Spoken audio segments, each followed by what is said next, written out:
പരസ്യമായ അവകാശവാദങ്ങളിലെങ്കിലും Ramesh Chennithala, K C. Venugopal, VD. Satheesan എന്നിവരെ കേന്ദ്രീകരിച്ച് അണിയറ നീക്കങ്ങൾ സജീവമാണ്.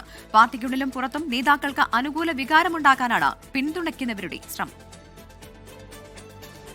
മൂന്നിലാര് സർക്കാരിനെ നയിക്കും?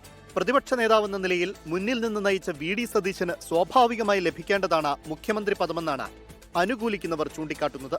സതീശൻ ആവർത്തിച്ചു പറഞ്ഞ 100-ലധികം സീറ്റിലേക്ക് UDF എത്തിയത് നിലപാടിനുള്ള അംഗീകാരമായി ഇവർ കരുതുന്നു. മുസ്ലിം ലീഗിന്റെ ഉൾപ്പെടെ പിന്തുണയുണ്ടെങ്കിലും ജയിച്ച കോൺഗ്രസ് അംഗങ്ങളിൽ ചുരുക്കം പേരുടെ പിന്തുണയെ വി.ഡി. സതീശനുള്ളൂ. MLA-മാരുടെ പിന്തുണയിലാണ് കെ.സി. വേണുഗോപാൽ പക്ഷത്തിന്റെ പ്രതീക്ഷ. 63-ൽ 52 പേരുടെയും പിന്തുണയുണ്ടെന്ന കെ.സി. വേണുഗോപാലിനെ പിന്തുണയ്ക്കുന്നവരുടെ അവകാശവാദം. കോൺഗ്രസ് ഹൈക്കമാൻഡുമായുള്ള അടുത്ത ബന്ധം കെ.സി. വേണുഗോപാലിന് അനുകൂല ഘടകമാണ്. കെ.സിക്ക് മുഖ്യമന്ത്രിയാകണമെങ്കിൽ ലോക്സഭാംഗത്വം രാജിവെച്ച് നിയമസഭയിലേക്ക് മത്സരിക്കണം. അങ്ങനെയെങ്കിൽ ലോക്സഭയിലേക്കും നിയമസഭയിലേക്കും ഉപതെരഞ്ഞെടുപ്പ് വേണ്ടിവരും.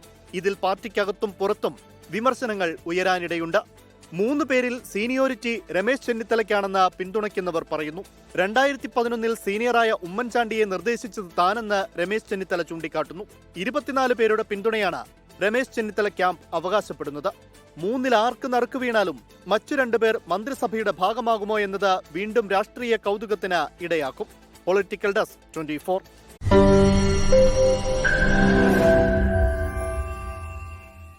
ലോകത്തെവിടെയായാലും ഏത് സമയത്തും 24 വാർത്തകളും ഓഗ്മെന്റഡ് റിയാലിറ്റി പാക്കേജുകളും എക്സ്പ്ലെയിനറുകളും വിശദമായി കാണാൻ ഞങ്ങളുടെ YouTube ചാനൽ നിങ്ങൾക്ക് സബ്സ്ക്രൈബ് ചെയ്യാം.